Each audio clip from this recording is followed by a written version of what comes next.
में से है जिन्हें लोग ना पढ़ते हैं, हत्ता कि मदारिस में नहीं पढ़ाई जाती। अब इनकी शक्ल यही बनती है कि दर्स में ही पढ़ी जाए। ठीक, तो बड़ी किताब है, मौसूई अंदाज़ की किताब है, शामिल हज़ारों इसमें मसाइल भी हैं, अहादीस हैं, और सलफ़ी अक़ीदे और मनहज की बहुत ही उम्दा और मज़बूत मुस्तहकम किताबों में से है। मराजे और मसादिर की हैसियत रखती है, वो इस तरह की सोर्स की हैसियत रखती है जिनसे क्या नाम है आम तौर पे नक़ल किया जाता है, उलमा नक़ल करते हैं। इस किताब से बड़े बड़े उलमा ने अपनी किताबों में इबारतें नक़ल की हैं, इब्न बत्ता के अक़वाल नोट किए हैं बहुत सारे मसाइल में। शेखुल इस्लाम तैमिया ने, इब्न क़य्यिम ने और इमाम ज़हबी वग़ैरह ने, और भी दीगर उलमा ने, इब्नुल जौज़ी भी हैं, इब्न क़य्यिम अल जौज़िया भी हैं और इब्नुल जौज़ी वग़ैरह हैं, और भी उलमा हैं जिन्होंने इस किताब से इस्तिफ़ादा किया है। और मौसूई अंदाज़ी किताब है, हालांकि बड़ी इतनी मोटी मोटी इब्तदाई तौर पर ये 2 जिल्दें हैं, लेकिन कुछ लोगों ने 3 में भी छापी है, 4 में भी छापी है। और फिर इसमें बहरहाल ये नीचे तहक़ीक़ी बातें भी हैं, ऐसा नहीं कि सारी की सारी पूरी किताब ही है। उसमें मतलब जो तहक़ीक़ करने के बाद हदीसों पर हुक्म और बहुत सी चीज़ें होती हैं जो नस और टेक्स्ट की जब खिदमत की जाती है उसको मिला करके लिखते हैं, तो उस बहुत सी चीज़ें आती हैं नीचे हाशिए में। तो इस एतबार से किताब मोटी हो गई है। तो इसमें मौज़ूआत ज़्यादा हैं, जैसे ये जो किताब है सुन्ना, इसके अंदर जो मौजू वो इसमें भी आ रहा है। तो हम चाह रहे थे कि एक साथ किताब मुकर्रर कर दें तो कुछ दिन चलती रहे। इंशाअल्लाह अल्लाह ने चाहा तो दर्स चलेगा बेइज़्निल्लाह। तो इस एतबार से इस किताब को देखते हैं कुछ दिनों तक इंशाअल्लाह बेइज़्निल्लाह। तो ये किताब है, इस नाम की इमाम इब्न बत्ता, इनका नाम है बताया हमने अबू अब्दुल्ला उबैदुल्लाह बिन मोहम्मद बिन बत्ता, बस ऐसे जान लिया, उबैदुल्लाह बिन मोहम्मद बिन बत्ता अल उकबरी। उकबर एक गांव होता था इराक़ में, शिमाल इराक़ में एक गांव होता था उकबर।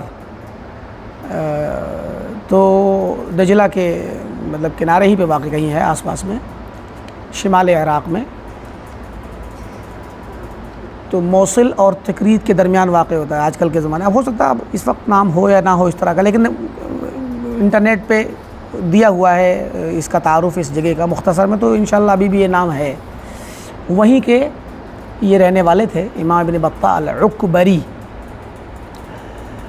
और जैसे कि मैंने बतलाया कि ये सहाबी जलील उतबा बिन फ़रक़द अस्सुलमी रज़ियल्लाहु ताला अन्हु की नस्ल से, इनका पूरा नसब है, हुवल इमाम अबू अब्दुल्ला उबैदुल्लाह बिन मोहम्मद बिन हमदान बिन उमर बिन ईसा बिन इब्राहीम बिन सअद बिन उतबा बिन फ़रक़द। तो और ये बहुत बड़े सहाबी हैं, इन्होंने इराक़ को फ़तह किया, शिमाल इराक़ और अज़रबैजान वग़ैरह के इलाक़ों को इन्होंने फ़तह किया है।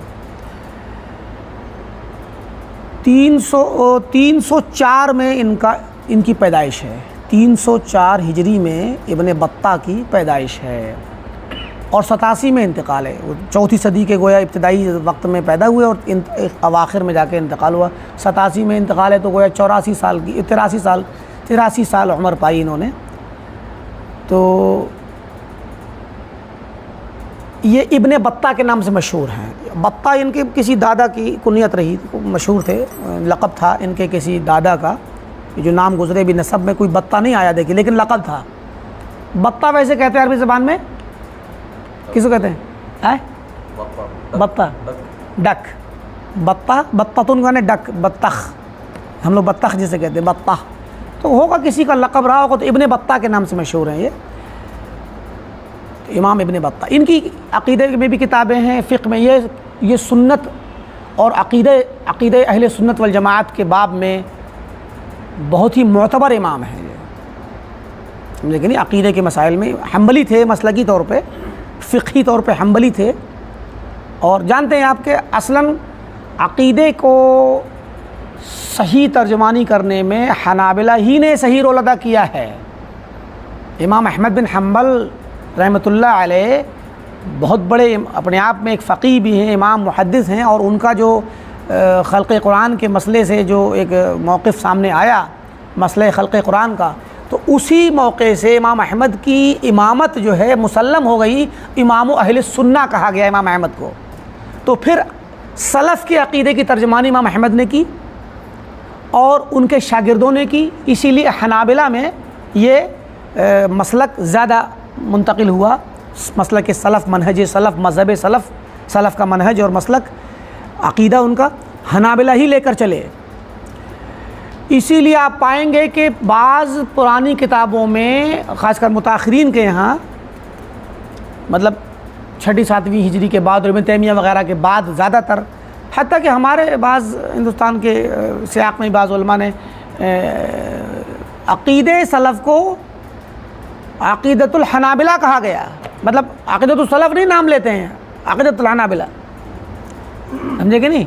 तो हनाबिला बसा औक़ात हनाबिला कह करके वक़ालतुल हनाबिला, हनाबिला ने कहा। अक़ीदे के बाब में अगर हनाबिला का नाम आए, समझ लीजिए मसलक सलफ़ ही है वो।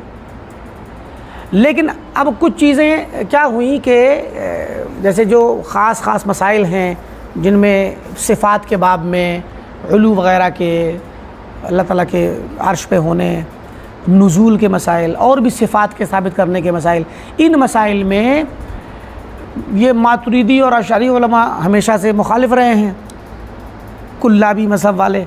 तो इन लोगों ने बजाय इसके कि इस बात को मज़हब सलफ़ समझ करके कबूल करते, इन्होंने इसकी अहमियत कम करने के लिए हम्बली मसलक कह दिया इसको, ताकि लोग सोचें कि हम्बली हनाबिला का अपना मौक़िफ़ है, इसीलिए उनको मुजस्सिमा भी कहा, मुशब्बिहा भी कहा और इस तरह के अल्फाज कहे। तो ये हनाबिला की तरफ मंसूब किया। हालांकि हनाबिला ने जो मसलक नकल किया है, जो कौल नकल किया है, जो अक़ीदा नकल किया है, वो सलफ़ का ही अक़ीदा है, क्योंकि इसमें भी आप देखेंगे कि बात जो कही जा रही है वो सलफ़ ही के अक़वाल से कही जा रही है। तो भाई हनाबिला कहाँ से हुआ? तो ये है कि मसलक या मज़हब सलफ़, अक़ीदा सलफ़ और मनहज सलफ़ को समझने के लिए ये किताब बड़ी अहम किताबों में से एक किताब है। तो थोड़ा बड़ी किताब है, इंशाअल्लाह कुछ वक्त चलेगी, तो इसलिए इसको लेकर के चलते हैं इंशाअल्लाह।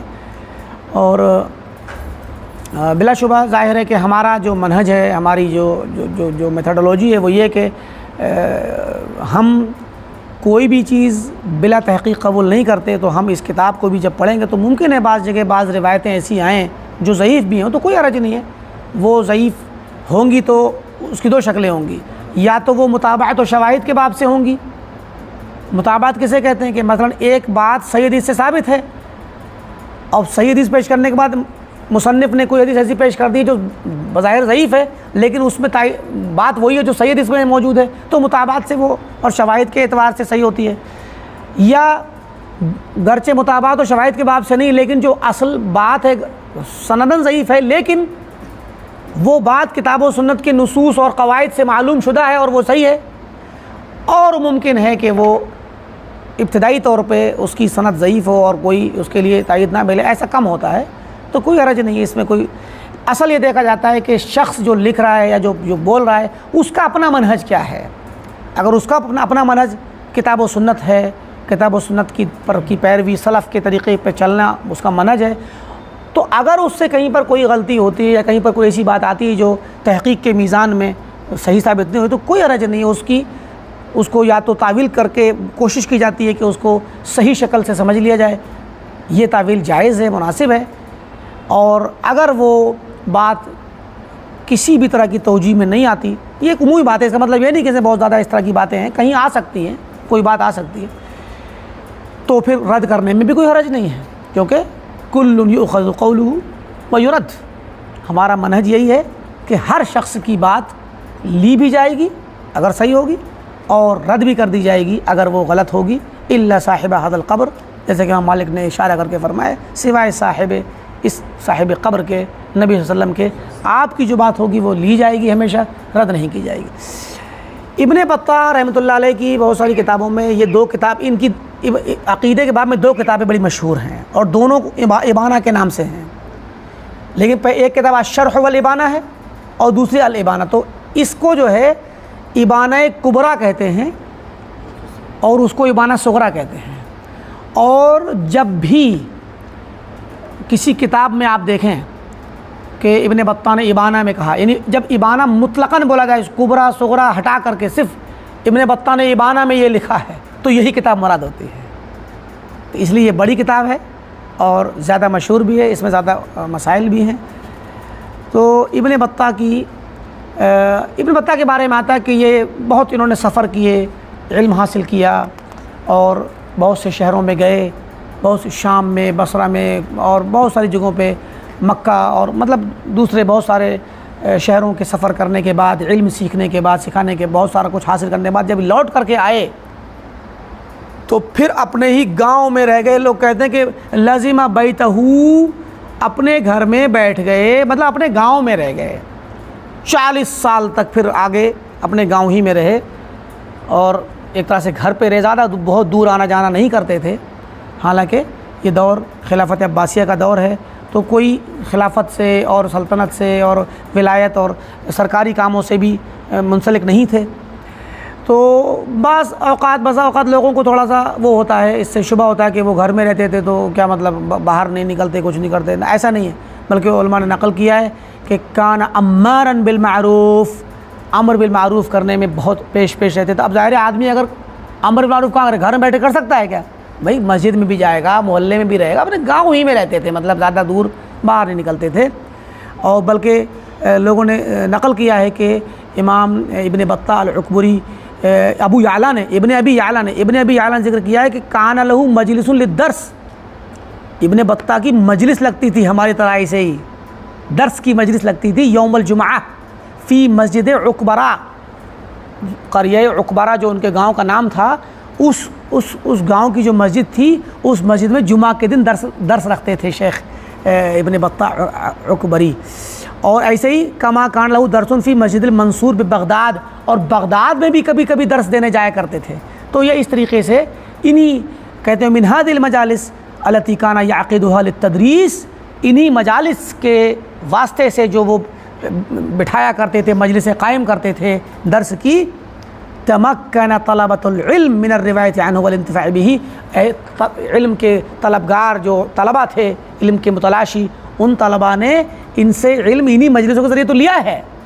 तो ऐसा नहीं है कि कोई ये कहे कि जो है ये घर में बैठ गए। ये लफ्ज़ इस तरह से आया हुआ है कि लज़िमा बैतहू 40 सना, अपने घर को लाजिम पकड़ लिया 40 साल तक। तो इसका मतलब ये नहीं है कि वो घर में बैठे रहते थे, बाहर नहीं निकलते थे, बल्कि मुराद गाँव में ही रहे, फिर दूसरे शहरों में आना जाना नहीं करते थे। वरना उलमा की ये तरीक़ा आज भी है, पहले भी था कि वो अपने इलाके में भी रहते, दूसरी जगहों पे ख़ुद भी जाते थे दावत के लिए, दर्स के लिए, आसपास के शहरों में, दूर के शहरों में लोग बुलाया भी करते थे और बाकायदा मजलिसें लगती थी। तो इस तरह से होता था। तो लेकिन इन्होंने क्या किया कि वो फितन के दौर में ज़्यादा इधर उधर जाने से, और वैसे भी जब आदमी मशहूर हो जाए तो कभी कभी हुकूमत की नज़र में आता है कि भाई चलो इनको मुफ्ती बना दो, इनको काजी बना दो।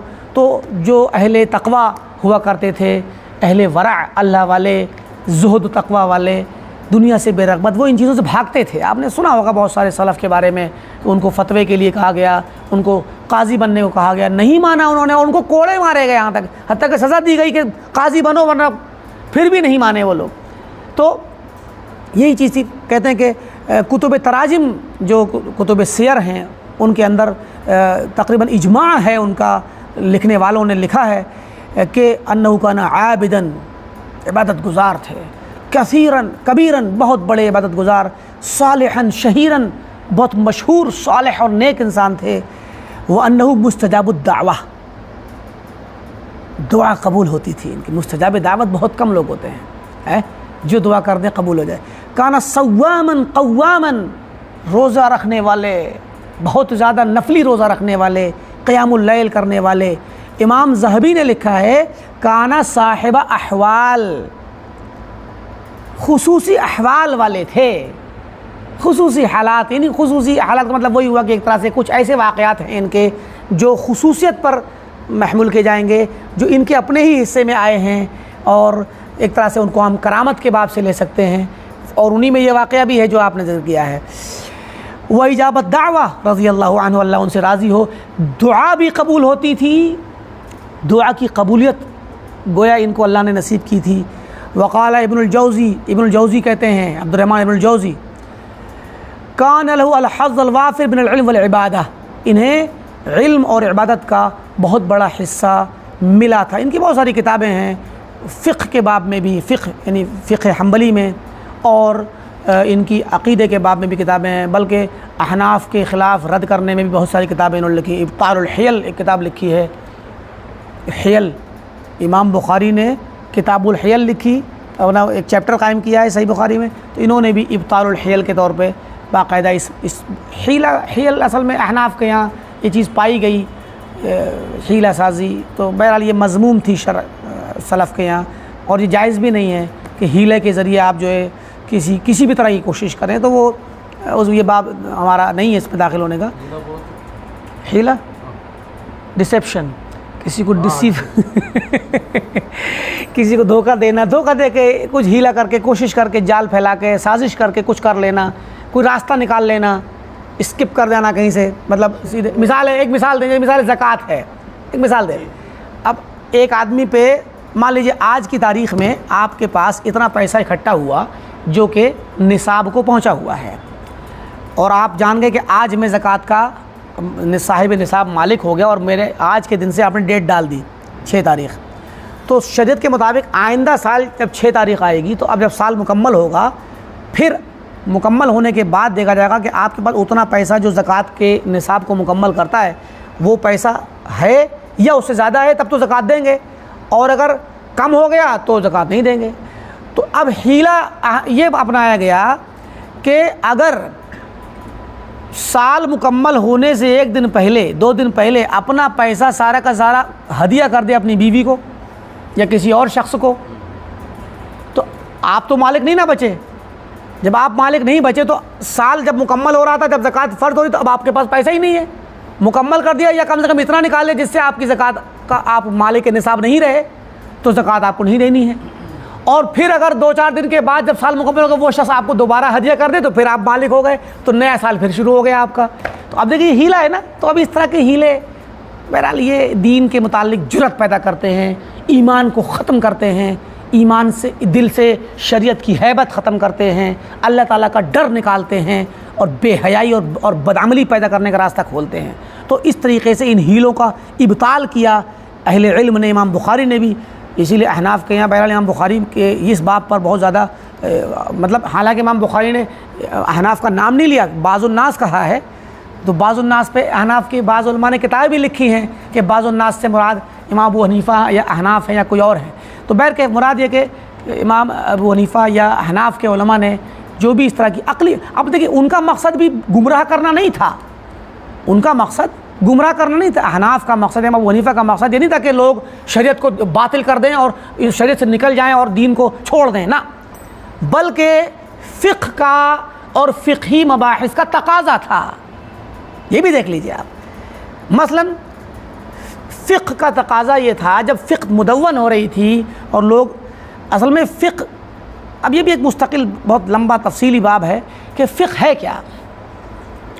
फ़िक़्ह का माना होता है फ़हम और समझ, तो कुरान और हदीस या शरीयत की समझ ही फ़िक़्ह है।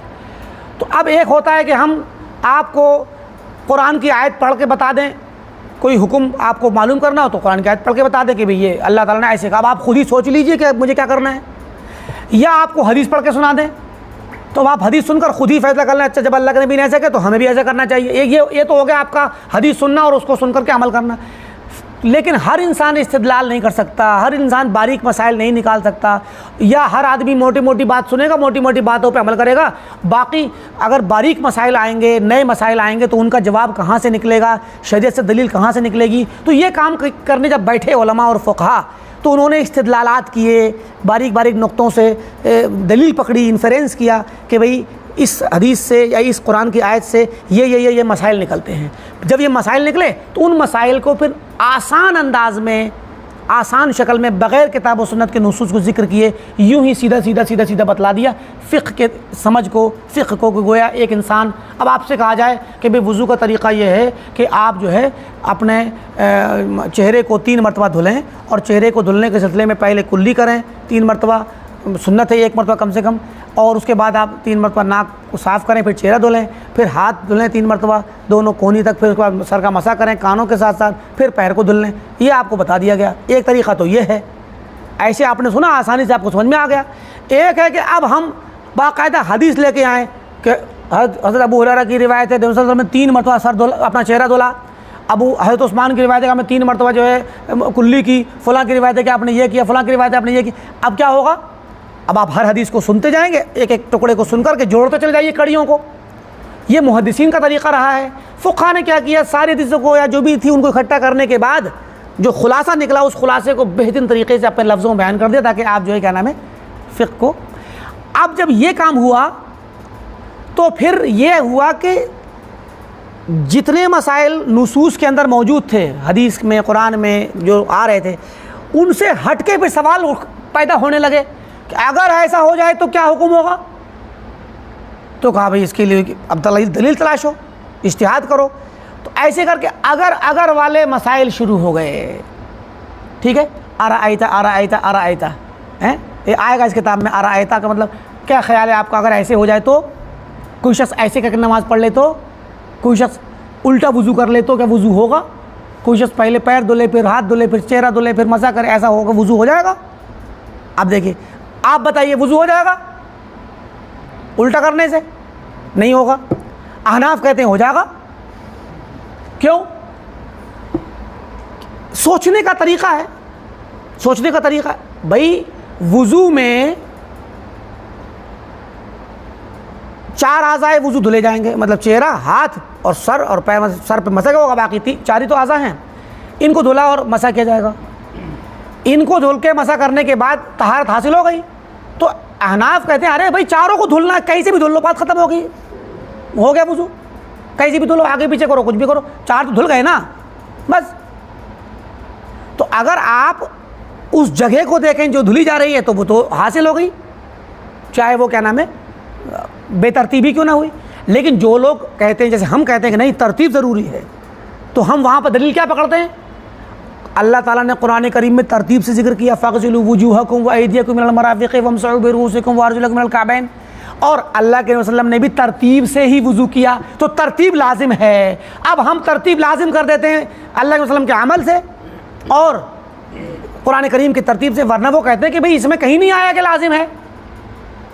तो हम इसलिए करते हैं कि अगर हम ऐसे छोड़ देंगे तो खिलवाड़ बन जाएगा, बहुत सी चीज़ें होंगी, तो जो सुन्नत का तरीक़ा है वैसे करो, हैं। तो तरतीब को लाजिम कर दिया गया। तो मतलब कहने का ये है कि वो इन सब चीज़ों से हट के यूँ ही सोच रहे हैं, तो बात उनकी भी माकूल लग रही है, लेकिन चूँकि नस के या अल्लाह के तरीक़े के मुताबिक नहीं आ रही है, इसलिए हम कहते हैं वो सही नहीं है। ऐसे ही इन्होंने क्या किया कि ज़कात के मसले में या दीगर बहुत सारे मसाइल जहाँ हीले आए, तो इन्होंने यही किया सोच करके भाई अगर ऐसा हो जाए तो क्या होगा। तो कहा कि अगर कोई आदमी ऐसे कर दे, भाई एक आदमी के पास पैसा था, सोना था या कोई भी पैसा था, कोई भी चीज़, वो निसाब को पहुंचा हुआ था, बकरियां थी या 5 ऊँट थे, जैसे भी जो भी निसाब हो। अब वो इत्तिफाक कर लीजिए, चलिए इत्तिफाक से ले लीजिए, हालात ऐसे बने अचानक उसने अपने 2 ऊँट हदिया कर दिए किसी को, और वो मेहमान को या किसी दोस्त को, किसी करीबी को, किसी रिश्तेदार को 2 ऊँट दे दिए, एक एक अलग अलग, और उसके बाद 3 बजे, अब ज़कात नहीं है उसमें, या पैसा था वो किसी को दे दिया, हदिया कर दिया किसी को, तो अब ज़कात बिल्कुल नहीं है। लेकिन जब ये काम फितरी तरीक़े से हुआ, तो बिल्कुल गुनाह नहीं है। तो इमाम साहब और उनके मुत्तबईन कहते हैं कि अगर जानबूझ करके भी हो, जानबूझ करके माल को दूसरे को दे दिया एक दिन पहले, तो ज़कात फ़र्ज नहीं होगी, वो गुनहगार ज़रूर होगा ज़कात से भागने की वजह से, हीला पकड़ने में गुनहगार तो होगा, मगर ज़कात नहीं होगी। इसकी मिसाल हलाला की तरह तो है। हलाला जिस तरह होता है, अगर हलाला फितरी तरीक़े से हो, जायज़ तरीक़े से, कि कोई औरत 3 तलाक़ों के बाद अपने शौहर से छुड़ने के बाद किसी और इंसान से शादी करे और फिर नए मर्द से शादी करे, और फिर वो नया मर्द या तो इंतकाल कर जाए या ख़ुद तलाक़ दे दे, या ये ना इसको पसंद ना आए तो खुला ले ले, उसके पास जाने के लिए नहीं, यूँ ही। तो फितरी तरीक़े जब इससे छूटेगी तो उसके बाद फिर पहले वाले के पास जाकर निकाह करेगी, तो फिर क्या होगा? जायज़ हलाला है ये, यही हलाला असल है, जायज़ जो होना चाहिए। लेकिन वो कहते हैं कि भाई यहाँ पर क्या हुआ, एक नए इंसान से शादी की, नए इंसान से राब्ता हुआ, ज़िंदगी शुरू हुई, और उसके बाद जब उससे छूटी तो शरीयत तो यही चाहती है कि नए इंसान के पास जाए। तो अगर बातचीत करके, मुआहिदा करके भी चली जाए और 2 दिन के बाद वो तलाक दे दे 1 दिन के बाद, तो हलाला तो हो ही गया ना, असल मकसूद तो हासिल हो गया। ये अलग बात है कि वो गुनहगार होगा, वो इस तरीके से लाते हैं। मगर ये वाली बातें कहने के बाद जो दीन के अंदर फिर ख़राबी पैदा होती है वो बहुत ख़तरनाक है। चाहे वो ज़कात का मसला हो, चाहे वो हलाले का मसला हो। हीला जब आप देंगे और रास्ता खोलेंगे तो बहुत सारे ज़िआफ़ुल नुफूस जो होते हैं, ज़िआफ़ुल ईमान, जिनका ईमान कमज़ोर है, जिनका नफ्स कमज़ोर है, जिन पर शैतान हावी है, तो वो तो फिर रास्ते निकालेंगे, शरीयत को बातिल करेंगे, ज़कात से भागेंगे। और आप देख लीजिए हलाले में भी किस तरीके से इस्लाम को बदनाम किया गया, और बदनाम होगा, ज़ाहिर है, जब वो तो ज़िना की शक्ल है ना। जब आप बातचीत करके किसी से, ये तो असलन इब्तिदाई निकाह भी जायज़ नहीं है। इब्तिदाई पहला निकाह, पहली शादी भी ये सोच करके जायज़ नहीं कि आदमी सोच रहे कि मैं शादी कर लूँ, 1 हफ्ते बाद तलाक दे दूँगा, 1 महीने बाद तलाक दे दूँगा, 1 दिन बाद तलाक दे दूँगा। अगर दिल में नियत है तो पहले ही दिन से हराम है शादी।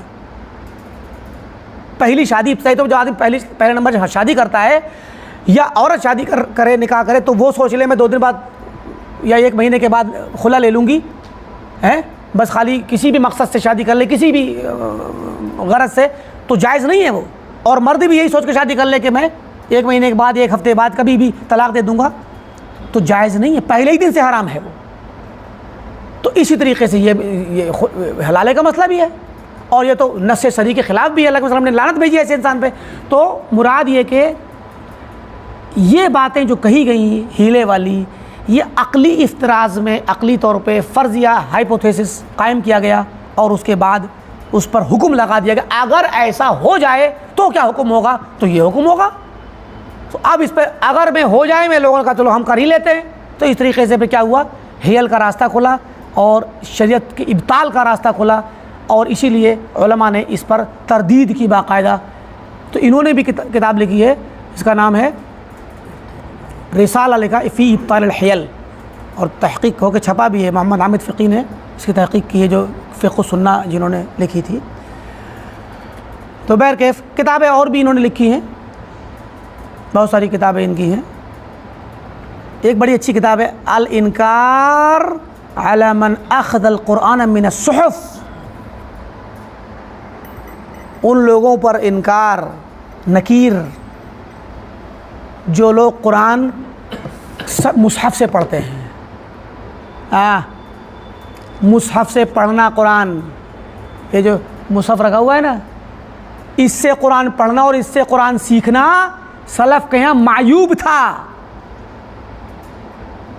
हाथ की लिखी हुई किताब यानी मुसहफ़ से कुरान सीखना मायूब था। कुरान सीखने के लिए कारी लोगों के पास बैठने की तलक़ीन करते थे, और ऐसे कारी के पास जिसने कुरान सनद से लिया हो, अपने उस्ताद से, और होते होते होते होते सहाबा तक पहुँचे। तो वो बताते थे कि सहाबी ने बतलाया कि अल्लाह के रसूल ने ऐसे पढ़ा था, वैसे ही उन सहाबी ने नकल किया। ताबई को, ताबई ने अपने बाद ताबई को, उनका अतबा को, उनके बाद वालों को ऐसे मुंतकिल होते थे। तो कुरान कारी मोतबर वो होता था जो कुरान को कुर्रा से, असहाबे असानीद से लेता था। और जो लोग कुरान करीम को लिखे हुए नुस्खों से पढ़ते थे और सीखते थे, उनको सुहफ़ीयीन कहा जाता था, और इनसे डराया जाता था कि इसका कुरान मोतबर नहीं, ये कारी मोतबर नहीं है, इसने कुरान कागज़ वाली किताब से सीखा है, जैसे भी चमड़े और कागज़ की रही हो, मुसहफ़ से पढ़ा है कुरान। समझे कि नहीं? तो ये काफ़ी ज़माने तक बहरहाल, लेकिन बाद में क्या हुआ कि बहरहाल आबादियाँ बढ़ी, इस्लाम का रुक़ा बढ़ा, और फिर इस तरीके से कुर्रा की तादाद भी जगह जगह कम होने लगी असानीद वालों की। तो ज़ाहिर है ये मजबूरी बन गई, और हालात आज ऐसे बन गए कि हम तो आज कागज़ वाला क्या, हम तो इलेक्ट्रॉनिक और इस पर एंड्रॉयड में देखते हैं, है कि नहीं? तो मुराद ये कि ज़माना इधर आ गया। लेकिन बहरकैफ़ ये जो कुरान है, ये ऐसा नहीं कि ये मोतबर नहीं है, लिखे हुआ तो मोतबर सब कुछ है, मुतवातिर है, क़त्ई यकीनी है। लेकिन वो जो बात है वो ये कि आप यहाँ एक टेक्स्ट की शक्ल में किताब पढ़ेंगे, कुरान पढ़ेंगे, आपको ये नहीं पता कि ये पढ़ा कैसे गया है, किस तरह अदा किया गया है, ये नहीं पता। ये पता चलेगा आपको उस कारी के ज़रिए जिस कारी ने अपने शेख से इसनाद, मुस्निद कारी जो होता है, मुस्निद कारी, उससे जब आप सुनेंगे। तो आज भी ऐसे लोग मौजूद हैं, हरमैन शरीफैन में मौजूद हैं और दीगर भी दुनिया के ममालिक में मौजूद हैं, जो सनद के साथ आज भी कुरान को लेकर के आगे पढ़ाते हैं और इसनाद देते हैं।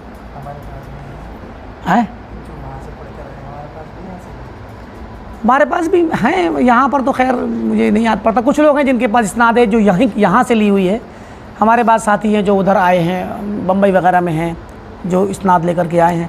बहुत आसानी से नहीं मिलती, लेकिन आज के ज़माने में आसान है, बल्कि थोड़ा सा अगर राब्ता रखे ऑनलाइन, हालांकि ये लोग खाली भी नहीं होते, इन लोगों से जल्दी ऑनलाइन से भी राब्ता आसान नहीं है। तो कोई शक्ल ऐसी हो सकती है कि कोई इंसान उम्रा करने जाए या कोई किसी और शहर में मुलाकात हो जाए तो उनसे अपने हिफ्ज़ का सिलसिला रखे और उनके साथ सुनाने का ताल्लुक़ करे, तो इंशाअल्लाह ये बड़ा अच्छा बाब है। बहुत ज़रूरत है इस चीज़ की, इस सुन्नत को ज़िंदा करने की। लेकिन बहरहाल कुरान जो कागज़ की शक्ल में है या दूसरी अशकाल में है, उससे पढ़ना भी नाजायज़ नहीं है, लेकिन सलफ़ के ज़माने में ऐसे लोग मायूब कहलाते थे। और भी किताबें लिखी हैं इन्होंने, अहले हदीसों पर भी रद्द लिखा है अमानत का तकाज़ा है उसको भी ज़िक्र किया जाए। फ़िक़्ह के बाब में अहले हदीसों पर रद्द किया। अहले हदीसों में मुराद है कि उन उलमा पे जो कि अर्रद, किताब का नाम है अर्रद्दु अला मन क़ाल, उस शख्स पे रद्द जिसने कहा अत-तलाक़ु सलास ला यक़ा, कि 3 तलाक़ें वाक़ई नहीं होती। तो यहाँ पे रद्द असल में अहले हदीसों पे नहीं है। इब्तिदाई शक्ल में तो लगता है कि अहले हदीस, लेकिन असल यहाँ मुराद है कि जो शख्स ये कहे कि 3 तलाक़ वाक़ई ही नहीं होती सिरे से, उन पे रद्द है ये, समझे कि नहीं। 3 तलाक़ एक वाक़ई होती है, अहले हदीसों के यहाँ एक मजलिस की 3 तलाक़ एक वाक़ई होती है। और यहाँ पर रद्द है किस पे? जो कहते हैं सिरे से वाक़ई नहीं होती, जो कहते हैं कि ये तलाक़ बिदई है, वाक़ई ही नहीं होगी, उन पे रद्द है ये। तो बहरकैफ थोड़ा सा इस बाब से किताबें और भी इनकी हैं, बड़ी अच्छी अच्छी किताबें इन्होंने लिखी हैं।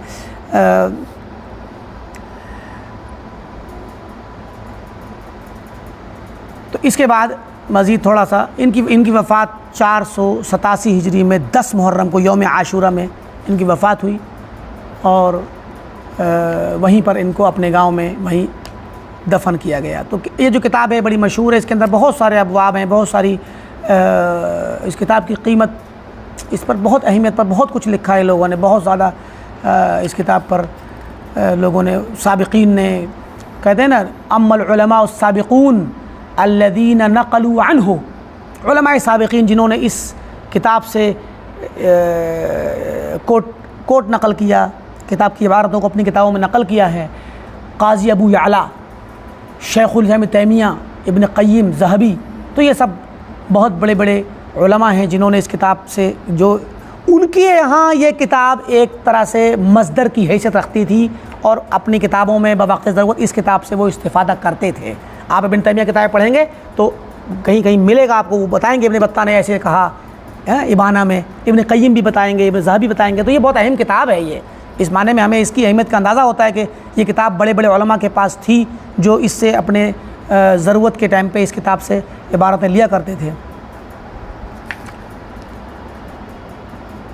तो बहरहाल इस किताब में बहुत सारी, इन्होंने तो बहुत तफसील से इसका मुकदमा लिखा है, बहुत ज़्यादा इस पर इसके अबवाब की तफसीली बिल्कुल एनालाइज़ किया है इसको, हर चैप्टर में क्या क्या है, कि किस किस मौजू पर किताब में बातें कही गई हैं।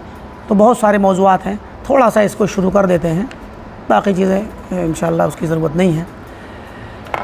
कहते हैं कि क़ाला बिस्मिल्लाहिर्रहमानिर्रहीम, टाइम क्या हुआ? क़ाल शेख़ुल इमाम अल हाफ़िज़ अबू अब्दुल्लाह उबैदुल्लाह इब्न मुहम्मद इब्न हमदान इब्न बत्ता रज़ियल्लाहु अन्हु, इब्न बत्ता ने क्या कहा? अल्हम्दुलिल्लाहि अल मशकूर अलन निअम बेहक़्क़ मा यतूलु बिही मिनहा, मतलब खुतबा है, उसको ऐसे ही पढ़ देते हैं, तर्जुमा करने में उसका वक्त लगेगा। अल्लाह का शुक्र अदा कर रहे हैं उसकी तमाम नेमतों पर। व इंद शुक्रिही बेहक़्क़ मा वुफ़्फ़िक़ लहू मिन शुक्रिही अलैहा फ़न्निअमु मिन्हु व शुक्र लहू, तमाम नेमतें उसी की तरफ से हैं, शुक्र भी अल्लाह ताला का है उन पर। वल मज़ीदु फ़ी निअमिही बेशुक्र, और मज़ीद उसकी नेमतों में इजाफ़ा उसके शुक्र से ही होता है। वह शुक्र मिन निअमिही, क्या बात है, शुक्र भी उसकी एक नेमत है, शुक्र करना भी ये अल्लाह की एक नेमत है। यानी अल्लाह ताला की नेमतों पर शुक्र अदा करना ये अल्लाह ताला की नेमतों के इजाफ़े का सबब है। लइन शकरतुम लाज़िदन्नकुम। तो कहते हैं कि शुक्र करना भी अल्लाह की एक नेमत है। जो शख्स शुक्र अदा करे ये भी अल्लाह ताला की नेमत उसको मिली है। तो कहते हैं कि जो है अल महमूद अला सर्रा व ज़र्रा, अल्लाह ताला हर हाल में काबिल तारीफ़ है, चाहे वो कुशादगी के हालात हों, तंगी के हालात हों, खुशी के, गमी के। वल मुतफ़र्रिद बिल इज़्ज़ वल अज़मत वल किब्रिया, इज़्ज़त, गलबा, अज़मत, किब्रियाई उसी की, तन्हा उसी की है, मुतफ़र्रिद है वो।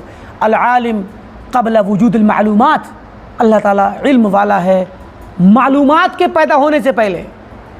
हम खुद में मालूमात हैं, अल्लाह का मालूम है, अल्लाह आलिम है, हम मालूम है, जिसका इल्म रखा गया।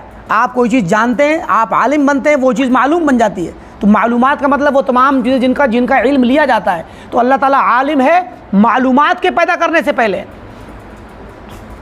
वल बाकी बाद फ़नाइल मौजूदात, बाकी रहने वाला है मौजूदात के फ़ना होने के बाद। अल मुब्तदे बिन्निअम क़ब्ल इस्तिहक़ाक़िहा, सुब्हान अल्लाह, इब्तिदाई तौर पर नेमतें देता है इस्तिहक़ाक़ से पहले। बंदे का कोई हक़ नहीं बनता कि अल्लाह ताला उस पर नेमत करे, हक़ बनने से पहले ही दे देता है। यानी एक इंसान मेहनत करे, कोशिश करे, तो फिर मेहनत और कोशिश के नतीजे में वो किसी इनाम का हक़दार बनता है, दुनिया में भी, और अल्लाह ताला भी देगा। नेक अमाल करेंगे तो नेक अमाल के नतीजे में नेमतें देगा। लेकिन बहुत सी नेमतें बग़ैर मांगे देता, बग़ैर हक़ के दे देता है। वल मुतकफ़्फ़िल बरिय्यति बिअर्ज़ाक़िहा क़ब्ल ख़ल्क़िहा, और अपनी पूरी पैदा की हुई मखलूक, बरिया पूरी मखलूक के अर्ज़ाक़ और रोज़ियों का कफ़ील है अल्लाह ताला, ज़िम्मेदार है। पैदा करने से पहले ही, इंसान को पैदा करने से पहले माँ के पेट में उसकी रोज़ी लिख देता है, तो उसका ज़िम्मा ले लेता है, पहले ही से ज़िम्मा ले रखा है उसने। मखलूक को पैदा करने से पहले ही उनकी रोज़ी की ज़िम्मेदारी ले रखी है उसने। अहमदहु हम्दन युज़ीही, ऐसी तारीफ़ करता हूँ अल्लाह ताला की जो उसको राज़ी कर दे।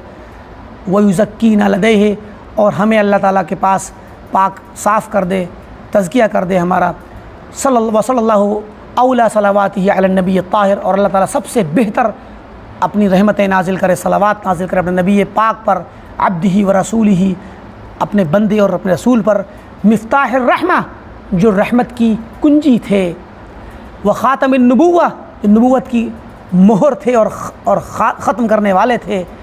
अल अव्वल मंजिलतन, सबसे ऊंचा पहला दर्जा है आपका, मंजिल के एतबार से अव्वल है, यानी आपका दर्जा अल्लाह ताला के यहाँ सबसे अव्वल नंबर पे है सारी मखलूक में। वल आखिर रिसालतन, और रिसालत के एतबार सबसे आखिर में है। दर्जा सबसे पहला, रिसालत सबसे आखिरी। कितनी प्यारा अंदाज़ है इनका खुतबा, और इस तरह का अंदाज़ उम्मन नहीं मिलता किताबों में। अल अमीन फ़ी मस्तूदिआ, जो अमानत अल्लाह ने दी, उस पर जो भी अल्लाह ने आपको पैगाम दिया उस पर मुकम्मल अमानतदार साबित हुए आप। व सादिक़ फ़ीमा बल्लग़, और जो कुछ भी आपने तबलीग़ की उसमें सच्चे साबित हुए, आप सच्चे थे। अम्मा बाद, या इख़वानी, ऐ मेरे भाइयों, आसमन अल्लाहु व इय्याकुम, अल्लाह ताला हमारी हिफाजत करे और आपकी, मिन गलबतिल अहवा, ख्वाहिशात के गलबे से। आह, कितनी प्यारी बात है।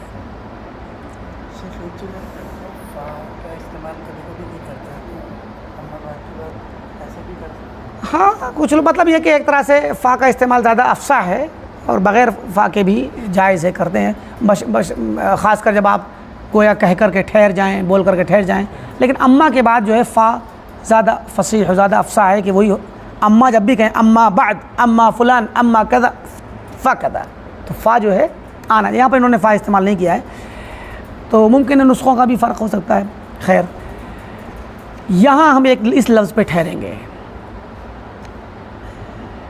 खुतबा ख़त्म करने के बाद पहला जुमला कि मेरे भाइयों, अभी बात नहीं कही, दुआ दे दी, अल्लाह ताला हमें और आपको महफूज रखे शहवत के गलबे से, हवाए नफ्स के गलबे से, व मुशाहनतिल आरा, और अक़ली आरा और अक़ल की जो मुशगाफियाँ हैं, अक़ल परस्ती, हवाई तीर चलाना, हवाई घोड़े दौड़ाना, आरा राय के टकराव से और झगड़ों से हमें बचाए, राय ज़नी से बचाए। ये दो चीज़ें हैं, हवाए नफ्स और रायज़नी। यही दो चीज़ें हैं, यही दो बीमारियां हैं जो तमाम गुमराहियों की जड़ हैं। या तो हवाए नफ्स का शिकार होकर के इंसान गुमराह होता है। नफ्स में दिल के अंदर ख्वाहिशात हैं। क्या दिल में आता है कि भाई मिसाल है शोहरत पाना, ज़बान से नहीं कहता इंसान, जज्बा अंदर से गुदगुदा रहा होता है, तो उसके लिए क्या होता है, हर वो काम करेगा जिससे उसको शोहरत मिले। शोहरत में फिर वो मुखालफत भी करेगा, कभी इजमा की मुखालफत के शुजूज की राह इख्तियार करेगा, जमात में इख्तलाफ पैदा करेगा। है कहा जाता है ना कि खालिफ तो अरफ, मुखालफत कीजिए मारूफ हो जाएंगे आप। तो मुखालफतें करेगा, नई नई बातें, नए नए फतवे लाएगा, बसा औकात बिदअतें ईजाद करेगा। तो अब क्या होता है, ये ख्वाहिशात नफ्स ही है जो इंसान को ले जाती है गुमराही की तरफ। अमूमन गुनाहों में मुब्तला होने वाले भी, बदकारियाँ, सियाकारियाँ, गुनाह, मासी करने वाले, कबायर का इर्तिकाब भी ख्वाहिशात नफ्स की वजह से ही होता है। सारे झगड़े ख्वाहिशात नफ्स के हैं। इंसान जो कुछ भी करता है सुबह से लेकर शाम तक ख्वाहिशात नफ्स ही के पीछे दौड़ता है। इल्ला मन असम अल्लाह, सिवाय उसके अल्लाह जिसको बचा ले। तो ख्वाहिशात नफ्स भी दो तरह की होती है, एक वो ख्वाहिशात जो जायज़ हैं, एक वो ख्वाहिशात जो हराम हैं। तो जायज़ ख्वाहिशात के पीछे जाता है इंसान, मसलन खाने की, हमें पेट में भूख लगती है, खाने की ज़रूरत है, तो इसके लिए रोज़ी रोटी कमाना है। तो ये जहाँ इंसानी ज़िंदगी की ज़रूरत है वहीं अंदर से ख्वाहिशात भी होती है कि हमें रोज़ी रोटी कमानी चाहिए। तो ये ख्वाहिशात जायज़ है, लेकिन यहीं पर नाजायज़ ख्वाहिश कहाँ हो जाएगी, जब आप हराम तरीके से कमाएंगे, जब ज़्यादा की तलब में लोगों को धोखा देंगे, तो ये जो मामले आएंगे, यहाँ से ख्वाहिशात गलत रुख ले जाएगी, तो हवाए नफ्स मज़मूम वाली आ जाएगी। और वही हवाए नफ्स से मुराद भी होता है जब इतलाक़ मुतलक़ तरीके से बोलते हैं। और आरा के झगड़ों से, मुशाहनत से, टकराव से अल्लाह ताला बचाए कि राय अक़ल, दीन में अक़ल दौड़ाना, दीन के मसाइल को अक़ल पे तोलना। अब ये जो मिसालें हमने हीलों की दी, ये अक़ल ही के फ़ैसले हैं।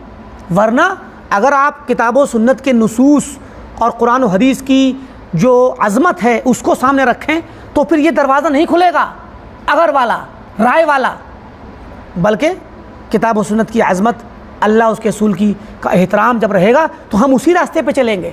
सहाबा किराम से किसी ने पूछ लिया कि भाई अज़ाही का हुक्म क्या है, उज़हिया का हुक्म क्या है, यानी क़ुरबानी करने का क्या हुक्म है। तो साहबी ने कहा, अब्दुल्लाह बिन उमर से ग़ालिबन पूछा था, साहबी ने कहा कि अरे भाई हमने अल्लाह के नबी सल्लल्लाहु अलैहि वसल्लम को देखा क़ुरबानी करते हुए, हम भी करते हैं, ये क्यों पूछते हो कि हुक्म क्या है, जायज़ है कि नाजायज़ है, कि सुन्नत है कि वाजिब है कि हराम है। हम नहीं जानते कि वाजिब है कि सुन्नत है, हमने तो ये देखा कि हमारे रसूल करते थे, हम भी करते हैं। ये जो मनहज है, ये जो बात है, इसका एक, हालांकि किसी भी मसले का हुक्म बताना गलत नहीं है और हुक्म पूछना भी गलत नहीं है, लेकिन जिस शख्स को जिस सियाक में ये बात कही गई है वो ये कि अगर इसको पता चल जाए कि सुन्नत है वो नहीं अमल करेगा, छोड़ देगा, वाजिब है तो करेगा, सुन्नत है तो नहीं करेगा। वही देख लीजिए हमारे यहाँ क्या माहौल है, लोग ज़कात की तकरीरें खूब होती हैं हमारे यहाँ, ज़कात का बयान होता है, तो ज़कात पर कुरान और हदीस के नुसूस से हम उलमा उमूमन लोगों को डराते हैं कि वो जो ज़कात नहीं दे, कुरान की आयत पढ़ते हैं, ज़कात नहीं देगा तो जो क़यामत के दिन क्या सख्त गुनाह होगा। ज़कात से डराते हैं ना देने से, तो लोग ज़कात ही देते हैं। हमारे सदक़ात करने का उमूमन रिवाज नहीं है, अल्लाह की राह में ख़र्च करने का मिजाज नहीं है उमूमी तौर पर, इल्ला माशाअल्लाह कि लोग ज़कात तो भाई फ़र्ज़ है तो सदक़े करें, यतीमों की, गरीबों की, मिस्कीनों की, और मज़ीद जहाँ वजूह खैर हैं, जहाँ पे ख़र्च करना चाहिए अल्लाह के दीन को बढ़ाने के लिए, अल्लाह के दीन की सरबुलंदी के लिए, और बहुत सारे समाज के लोगों को, पसमानदा लोगों को उठाने के लिए ऊपर जहाँ ख़र्च करना चाहिए, यूँ ही वैसे भी दीन की तबलीग के लिए ख़र्च करना चाहिए। इताम ताम ये दीन इस्लाम का बहुत अहम एक फ़रीज़ा, अब एक वो कहिए एक शईरा है। अफ़ज़लुल इस्लाम कहा अल्लाह के वसल्लम ने बाज़ अहादीस में कि सबसे अफ़ज़ल इस्लाम ये कि आप लोगों को खाना खिलाएं, लंगर लगाएं। ये हमारे यहाँ जज्बा बिल्कुल ना के बराबर हो चुका है। क्यों? क्योंकि हमारे यहाँ सदक़ात व खैरात और उमूमी नफली सदक़ात की तरगीब भी कम है और लोगों का मिजाज भी है भाई जो फ़र्ज़ है वो काम करो, बाकी छोड़ दो। तो ऐसे लोगों के सामने यही कहा जाता है कि भाई ये ना पूछो कि सुन्नत है कि वाजिब है, बल्कि अल्लाह के वसल्लम का तरीक़ा ये था, आपने किया, हम भी करते हैं। तो यही चीज़ है कि अक्ली घोड़े जब दौड़ते हैं, अक्ल जब काम करती है, अक्ल जब फैसला करती है, तो फिर ऐसी ऐसी जगहों पे पहुंच जाती है, ऐसे ऐसे अहकाम नकल करने लगती है जिन अहकाम में, जिन बातों में इनके आने के बाद इस्लाम की हैबत ख़त्म हो जाती है, इस्लाम का शौक़ ख़त्म हो जाता है, इबादत का शौक़ व ज़ौक़ ख़त्म हो जाता है। बल्कि कहा जाता है, इसीलिए अहले इल्म ने कहा है, चलिए यहीं पर इंशाल्लाह रुकते हैं और या एक जुमला देख लेते हैं क्या। इसी पर उलमा ने कहा है कि अहले कलाम, जो लोग अक़ीदे के बाब में अक़ली कलाम करते हैं, जहमिया, मुतज़िला, मातुरिदिया, शरिया, ये लोग जो हैं, इनकी किताबें इल्म कलाम की किताबें हैं। ये लोग अक़ीदे को इल्म कलाम कहते हैं। अभी एक बीच में जुमले मोतरज़ा एक दिन बात होने लगी, AI पर हमने डाला सवाल, तो उससे पूछा कि भाई इस्लाम में अक़ीदे तौहीद की अहमियत बतलाई है, उसके बारे में कुछ बताइए। तो उसने अक़ीदे तौहीद के बारे में जब बताया तो उसने कहा कि अक़ीदे तौहीद को कलाम भी कहा जाता है। तो हमने कहा कि ये गलत है, आपको किसी ने गलत इन्फॉर्मेशन दी है। तो उसने अपोलोजाइज़ किया कि भाई मैं एक मशीन हूँ तो मुराद ये कि उस पर थोड़ा सा हमने एक चुटकुले की तरह थोड़ा सा उससे बात की, उसको बताया कि भाई आप अपनी मालूमात ठीक कीजिए, इल्म इस्लामी अक़ीदा उसको कलाम कहना गलत है।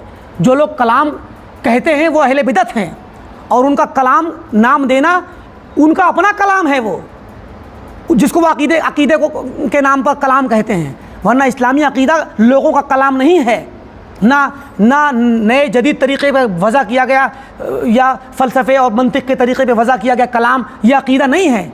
कलाम तो फ़ईन क़ीला और क़ुलना है, अगर कहा जाए तो हम कहेंगे क़ीला और क़ुलना यही कलाम है। और ये देख लीजिए आप शरअ अक़ाइद नसफ़ी उठा कर जो देवबंद में पढ़ाई, सबसे बड़ी किताब जो पढ़ाई, उसमें क़ीला क़ुलना ही लिखा हुआ है। नुसूस नहीं मिलेंगे आपको अक़ीदे की किताबों में, बहुत शाज़ व नादिर नुसूस, क्योंकि वो अपना अक़ीदा नुसूस से लेते ही नहीं है, अक़ल से लेते हैं। तो कहा जाता है, उलमा ने कहा है कि अहले कलाम और ये इल्म कलाम अल्लाह ताला की हैबत ख़त्म कर देता है। जो लोग अल्लाह के वजूद के बारे में सवाल उठाएं और सिर्फ एक सवाल का जवाब देकर ना निकल जाएं, अल्लाह का वजूद साबित करने के लिए पसीने छूट जाते हैं लोगों के इल्म कलाम की किताबों में। सफ़ात के सफ़ात काले कर देंगे और क़ीला और क़ुलना और एतराज़ और जवाब और एतराज़ और जवाब। अल्लाह ताला का वजूद एक खिलौना खिलवाड़ बन के रह जाता है, वो चीज़ जिसकी ज़रूरत ही नहीं थी। अल्लाह का वजूद साबित करने की ज़रूरत नहीं है, फितरी तौर पे सबको मालूम है। तो ऐसी चीज़ों में दाखिल होकर इल्म कलाम में ये सब अक़ली आरा ही हैं, अक़ल ही ने, अक़ली फ़ैसलों ने, अक़ली घोड़ों ने, अक़ली मूशगाफियों ने ये अल्लाह ताला की हैबत कम की, और इल्म कलाम के ज़रिए लोगों के दिलों में सियाह पड़ गए लोगों के दिल, और लोगों के दिल से शरीयत की सबसे ज़्यादा, बल्कि कहा जाता है कि ये लोग दीन के बाब में, इबादत के बाद सबसे दूर होते हैं ये लोग।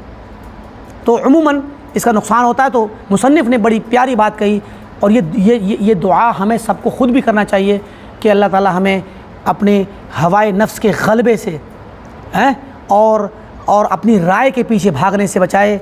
व आज़ना व इय्याकुम, अल्लाह ताला हमें आपको पनाह में रखे मिन नुसरतिल ख़ता, गलतियों की मदद करने से। आय हाय हाय, गलती पर होने के बाद भी इंसान अपनी गलती का दिफा करता रहे, कितनी बड़ी बात है। बाज़ लोगों में ऐसा होता है, बाज़ हमारे उलमाए अहले हदीस भी, बाज़ उलमा और दुआत दाइयान जो खुतबा और दाइयान काम कर रहे हैं मैदान में, कभी कभी कोई गलती हो जाती है इंसान से, चाहे वो भूल चूक हो, बस औक़ात मनहजी गलती हो जाती है। एक साहब चले गए इमाम ख़वारिज के जो है सेमिनार में, इमाम ख़वारिज पर यूसुफ़ क़रज़ावी के सेमिनार में चले गए। अब इतनी बड़ी गलती आपने की मनहजी, जिसमें आपने एक ख़वारिज के इमाम और मौजूदा ज़माने में उम्मत मुस्लिमा के बहे हुए खून के ज़िम्मेदार मुफ्ती के आप उसकी तारीफ़ करने के लिए चले गए, और जब आप पर एतराज़ किया गया तो आप उस पर अपनी इस गलती को मान करके उस पर रुजू करने के बजाय बता दीजिए कि बाज़ खुसूसी हालात थे, मदरसे की वजह से, मदरसे वालों ने भेजा, ज़िम्मेदार हूँ, या किसी और ख़ास वजह से मैं चला गया, वरना मेरा मनहज ऐसा नहीं है, अगर ये मेरी गलती है तो मैं इसे रुजू करता हूँ। रुजू करने क्या मसला है इसमें?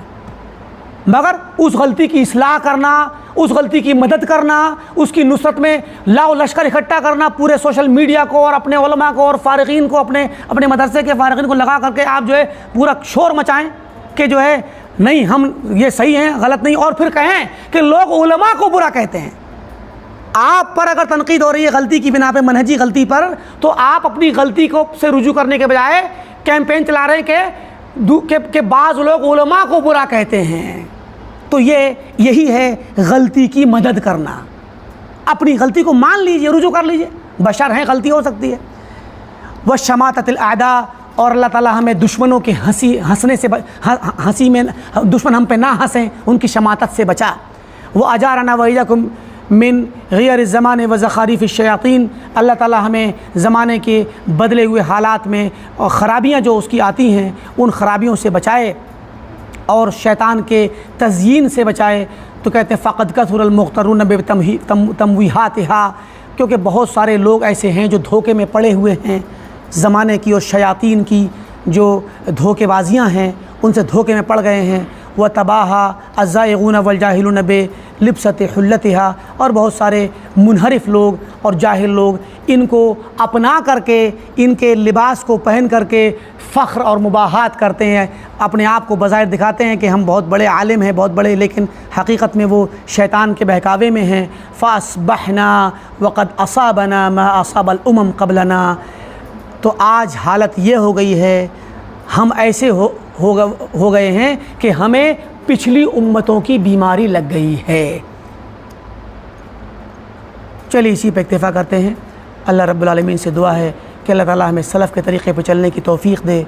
अल्लाह ताला हम तमाम को किताब और सुन्नत पर कायम दायम रखे और हवाए नफ्स से और राय से, शैतान के बहकावे से और दीगर बीमारियों से जो नफ्स की बीमारियां हैं या शैतान के बहकावे की बीमारियां हैं, उन सब से हमको महफूज रखे। हमें हक़ को मालूम कराए और हक़ को जानने की तौफ़ीक़ दे और जान करके उसकी इत्तिबा करने की तौफ़ीक़ दे। अल्लाह ताला हमें बातिल को पहचानने की तौफ़ीक़ दे और उससे बचने की तौफ़ीक़ दे। व आखिर दावाना अल्हम्दुलिल्लाहि रब्बिल आलमीन, वस्सलामु अलैकुम व रहमतुल्लाहि व बरकातुहू।